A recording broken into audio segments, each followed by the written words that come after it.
Good morning. I promised this morning to come to you with a video about annotated bibliography, and so here we are.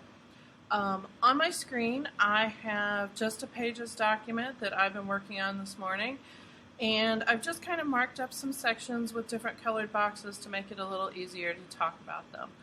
At the top, I have these sort of red-orange boxes that are just there as reminders that all of your papers need all these parts and the way that they're formatted.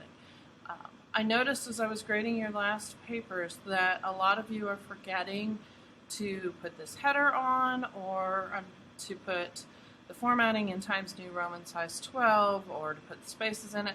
I know all of those are really little things, but they are very important and formatting is important, so I just wanted to take a minute and remind you of those. If you need help getting those into your paper or don't remember how to do that, you just need to ask.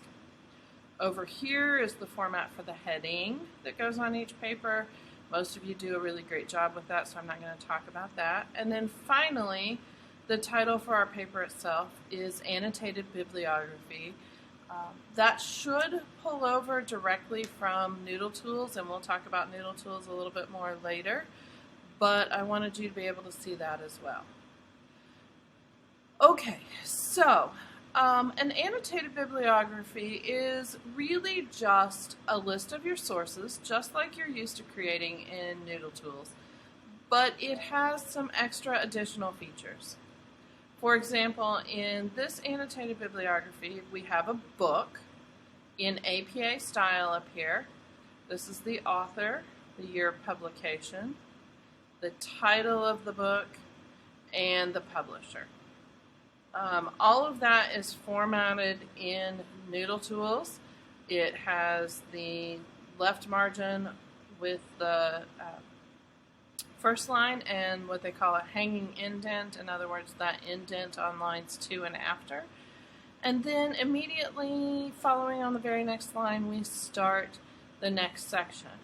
Remember to check especially capitalization in APA style. If you look, this is the title of our book, and you can see that only the first words in the title and the subtitle, and then the proper noun America are the only words that get capitalized in that title. And I will tell you that feels really wrong to me as an English teacher, but that is correct in APA formatting.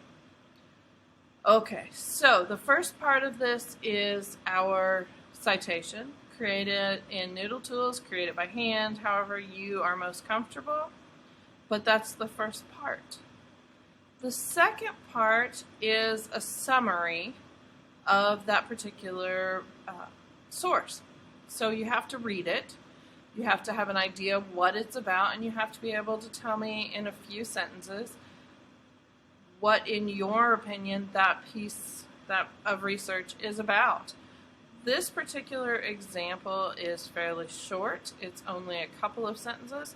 My expectation is that your summary is going to be 4 or 5 sentences minimum.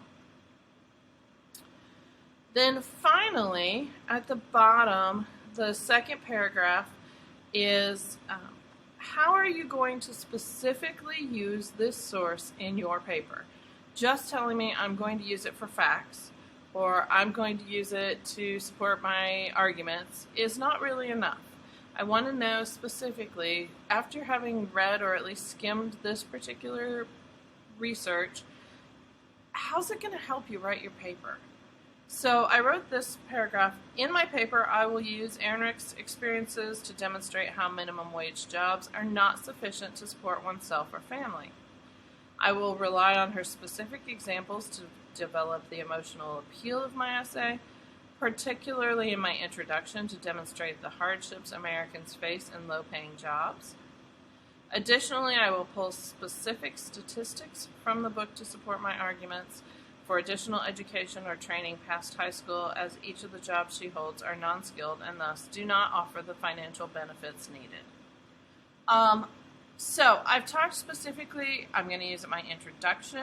I've talked about which part of my argument I'm going to use this for, and I have some very specific uses in mind.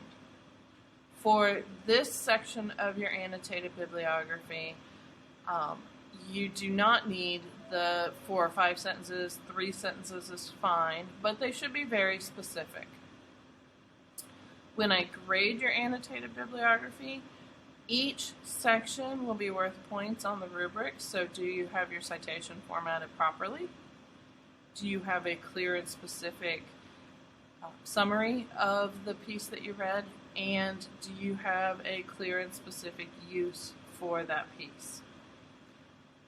You will then add additional citations to the same document, and just like any other works cited page or references page, all of your sources will be alphabetized and all of that.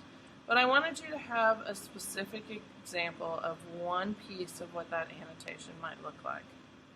So, take a look again. The blue section is the citation.